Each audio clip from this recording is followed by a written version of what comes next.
Hello, everyone. I'm Infamous Kid, and welcome to Marvel Rivals. Now, it's 1 p.m., or I said 1 p.m., 1 a.m. in the morning. But honestly, it's 1:59, so it's about to be 2 a.m. in the morning. And I'm going to be doing a quick video slash rundown of my settings that I use for Marvel Rivals.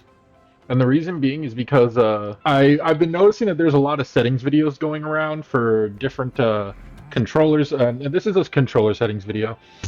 I don't really play M&K, and the reason why I don't play M&K is because when I tried to play M&K when I first came to PC gaming, all way back when, it's just the it's just the cramps and burning sensation in my hand, specifically my movement hand, that messes me up. I know some us M&K players are like, "Oh, well, you just got to get used to it, brother." I can't. I can't do it. It's too much pain. Now, to keep this video as short as I possibly can, I'm actually just going to tell you guys my sensitivity and my bindings because I use a Pro controller, the GameSir G7 SE, as you guys can see, like right here.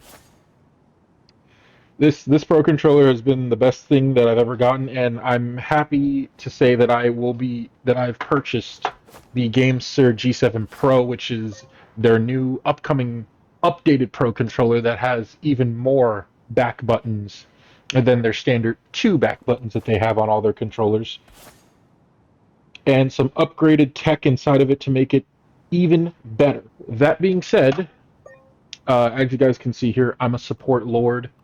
I'm a support player at heart, but I do like flexing around. I recently got Lord Emma. I had to redo my binds for her, no, only a little bit. So my whole thing is I like to two trick per roll in games like this, but to become the ultimate Loki main, I went through the hell and trials and tribulation that is learning every fucking support. And yes, the Lord Ultron grind, that was painful too, especially since everybody wants to gun for you. And as soon as I got Lord Ultron, I wanted to do a victory lap. I immediately all fucking anti-air, all anti-air characters on the enemy team.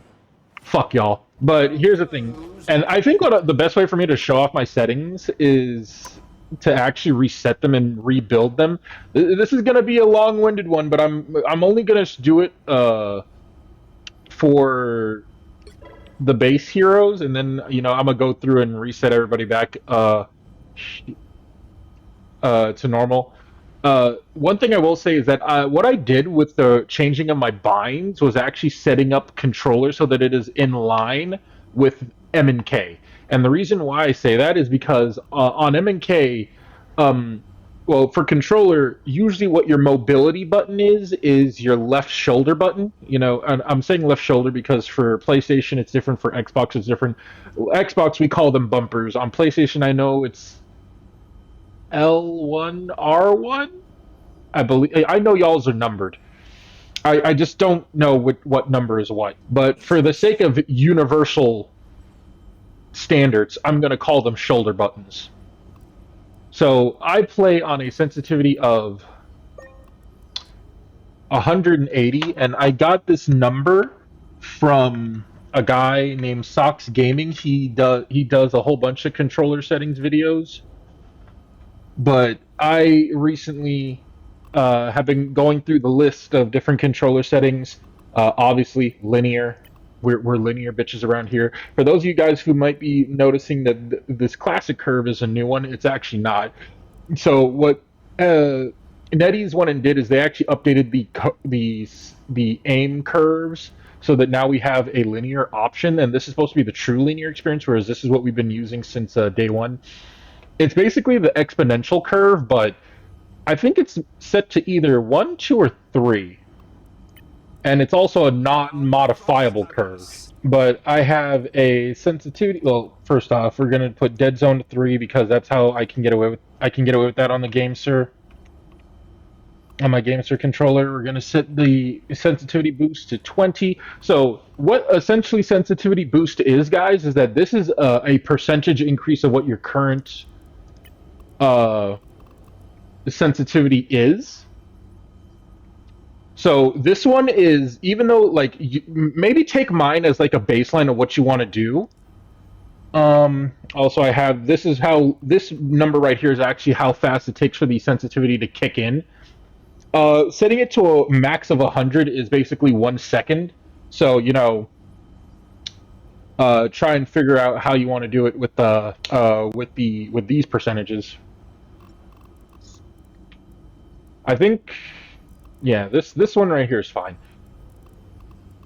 Aim assist window size 25. That is the standard for us, no matter what your platform is. I have 60. Originally, this number 60 came from the gaming merchant when he talked about controllers for his settings video. His setup was 60/30. My setup is 60. Whoa, okay, 60/25. Actually, excuse me, not 25, 20. And the reason being is because there's some people who said for hit scan heroes, 25, 20, or 15 is a good number. Mostly 20. I've noticed that at 20, I'm pretty crisp with it. Like, I'm a Hella main, I better be crisp with it. Hella's actually pretty decent on controller. I have a modified version of the default, which is transparent, and this basically just takes the default reticle and sets that to 60% transparency. Reason why I saved it as a preset is in case I have to do the resets like this, I could just set that back. But also, um, it just makes things easier.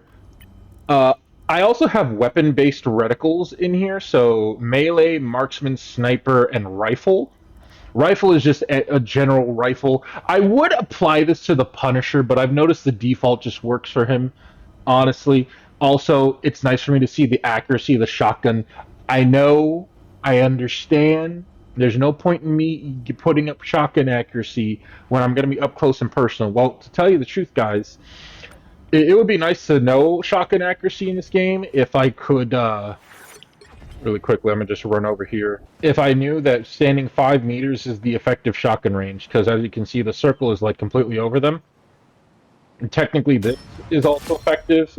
So I guess this number is like in between 10 and 5. So 1, 2, 3. So 8. So 8 meters, you're gonna be doing some damage.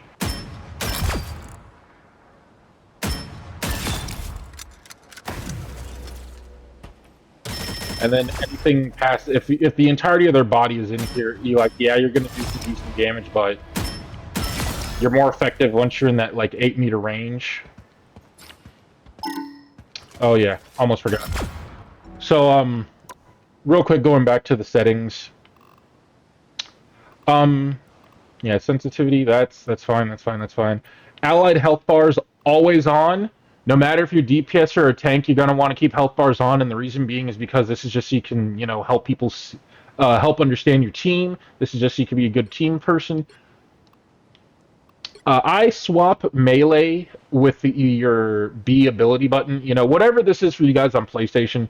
You know, you know what the equivalent is. And I just do a select all. Oh wait, no, hold on, hold on. Before I forget, because here's the thing, guys. This is actually kind of bugged about the change swapping a setting. So like, I don't use the standard ping wheel the way that it is. So one, I put ping up on my D-pad. Customizable wheel, I swap that around. Go over here to UI, put chronovision on left side D-pad, customizable wheel right side, and then push to talk I put on down on D-pad.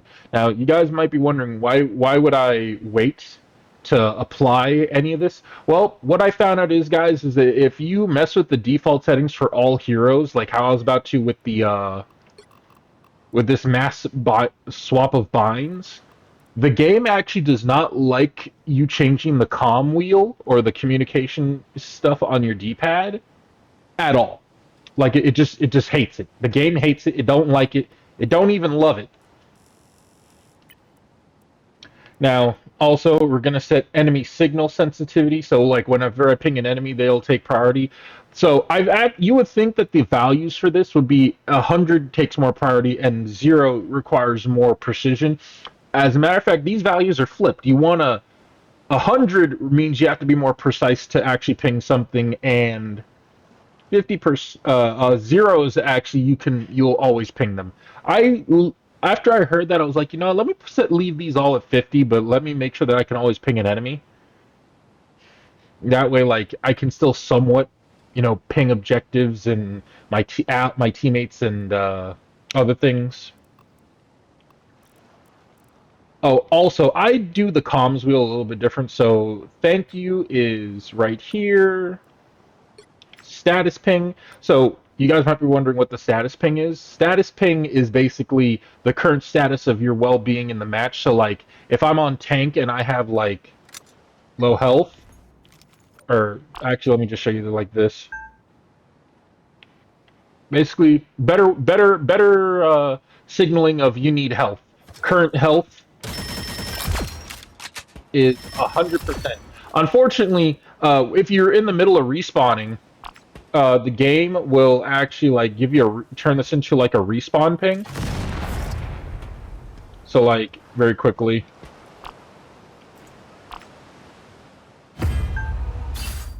respawning 0 seconds to respawn.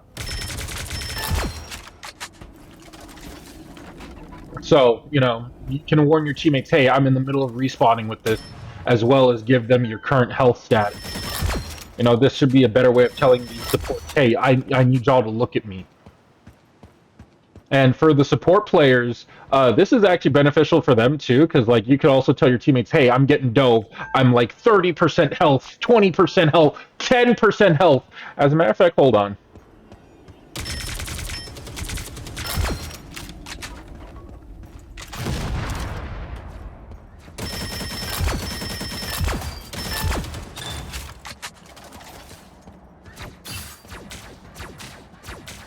I already know the moment. Okay, so 150, obviously 50%.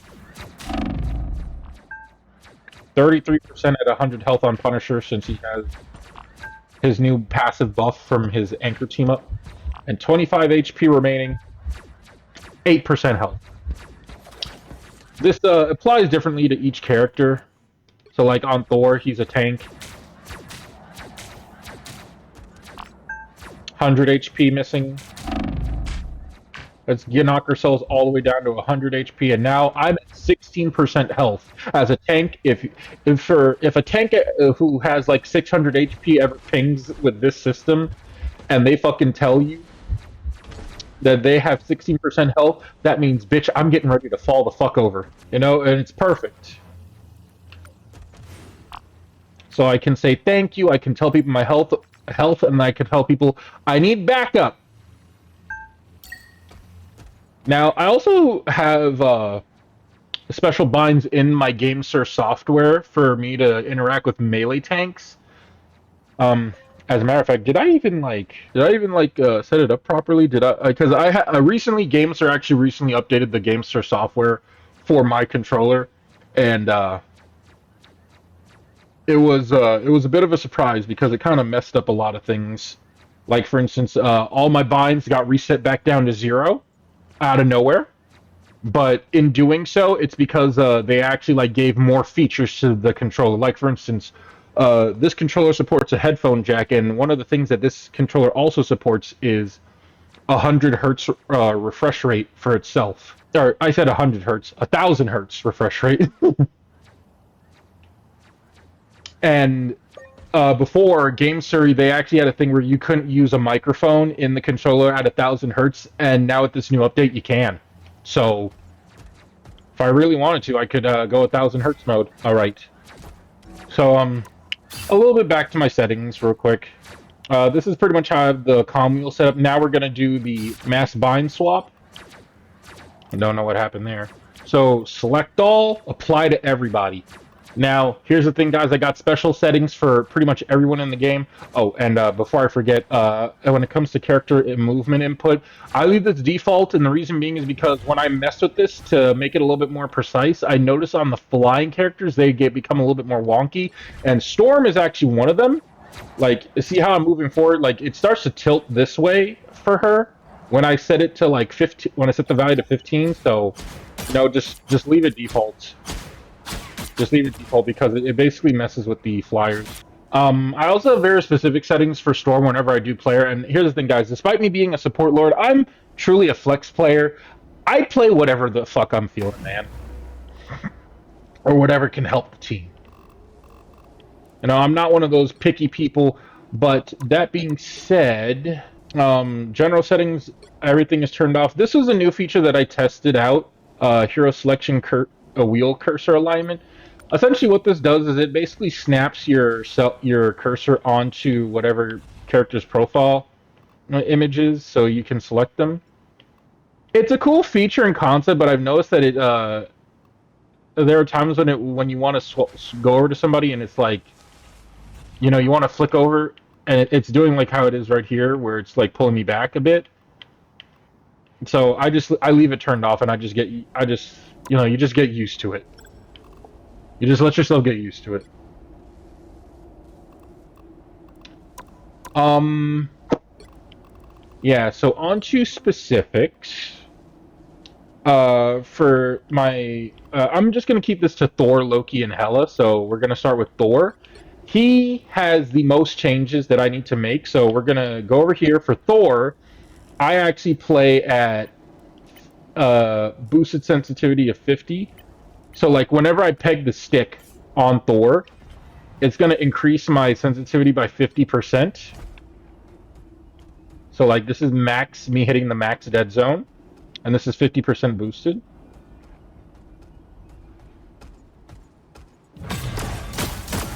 And this allows me to keep the precision of my regular sensitivity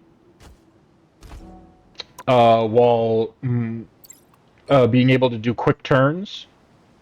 For Thor, I actually use my melee reticle, so this is what that looks like. But if you guys notice, I have the animations turned on for this reticle, and the reason being is because what I noticed is the animation system for the reticles is basically being utilized as an accuracy representation. So, as you can see, I activate Awakening Rune, and now I have the accuracy for the Awakening Rune shots. Now, I am trying to align these to be in line with a mouse and key.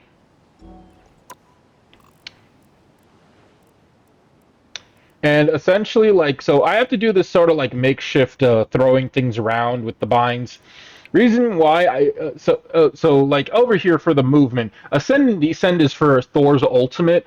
Whenever you're in Thor's ult,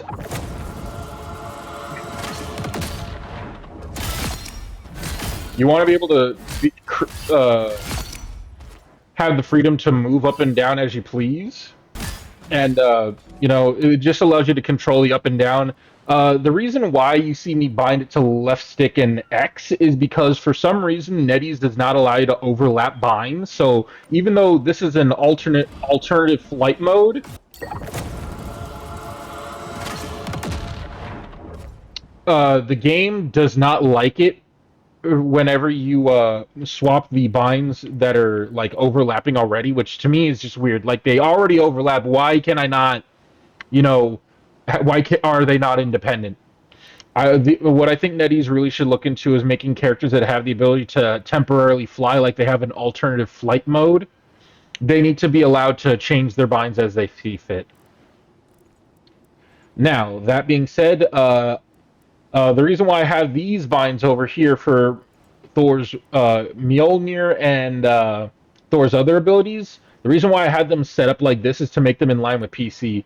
So, like, if you guys see, like, whenever I flick between these, they're pretty much the same.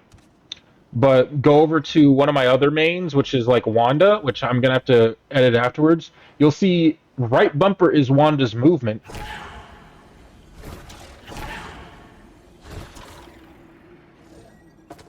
And her orb is left bumper.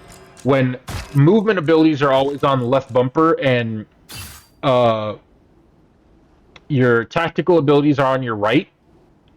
With Thor, I actually had to redo Thor completely because his was way out of sync. If you guys actually saw right before I did that massive bind swap right there in the middle of the video, uh, Thor's is completely out of line from his PC counterpart. And honestly, This setup for Thor, I think, is actually way better. This feels much smoother. If you, any of my Thor mains, any of y'all that want to try these settings out, if whether you're a PC controller player or on console, hey, let me know how it feels. Like, does this feel better?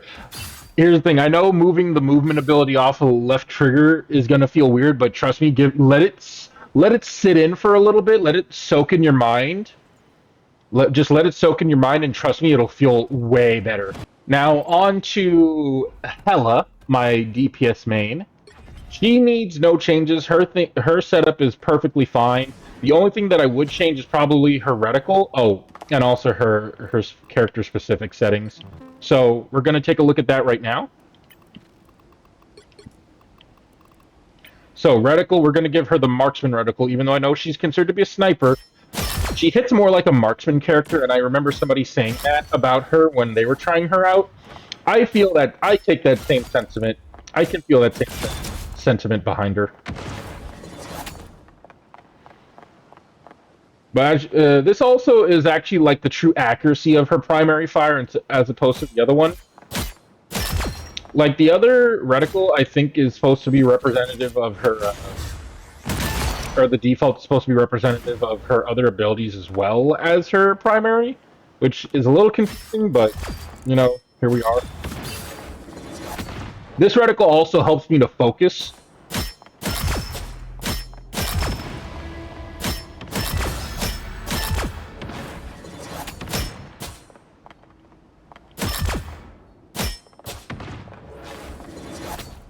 So, you know, there's that.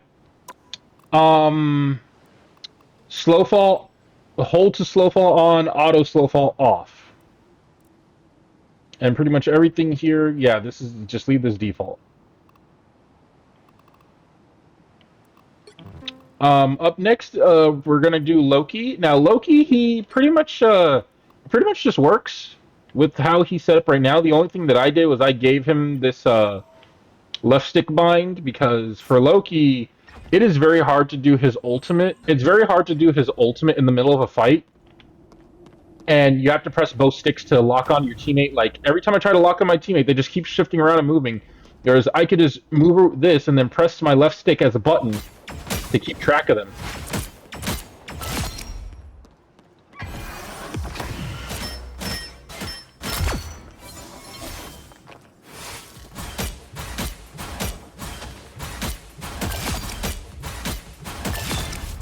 And yeah.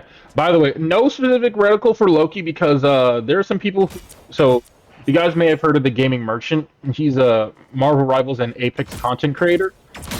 And one of the things that he did was he made a custom reticle based on every hero, based on what a combination of all their abilities are. For Loki, his was actually just a giant circle, and he originally in his first video on the subject was he actually said that for Loki the default is fine, and I actually kind of hold that same stance that the default is fine on him, especially since it's an explosive shot. Like this allows me to be a little bit more precise, but his was a much bigger circle, like way bigger. Like way bigger. Also, healing reticle feedback. That way, I know as a support player, I actually get like a hit markers for healing my teammates. No, that's just it's a little bit easier. I actually turn that on for all the supports, so you know after you guys just saw me reset all my settings, yeah, I'm gonna have a lot of flipping around to do. But yeah, other than that, like other than the default bind swap that I did with melee and the ability that's tied to B, as you guys can see, that swapped Loki having melee on right stick to him to it now being on B, and his ability that was on B is now the right stick. Honestly, this actually makes swaps a lot easier.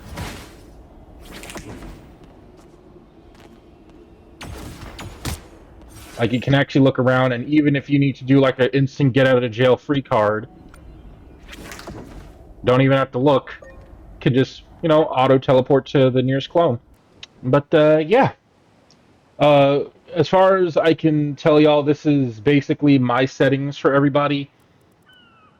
Cloak and some of the other heroes I would touch on, but uh, I'm gonna be here all day with this video, and I just wanted to keep it brief to my mains, just so I'm not wasting everybody's time. And yeah, hope you all enjoyed. Little tidbit: I'm also streaming live every day every day of the main week, so Monday through Friday, at 4 p.m. Until like late at night, whenever I get tired. So come by and come see me, say hi, all that good stuff.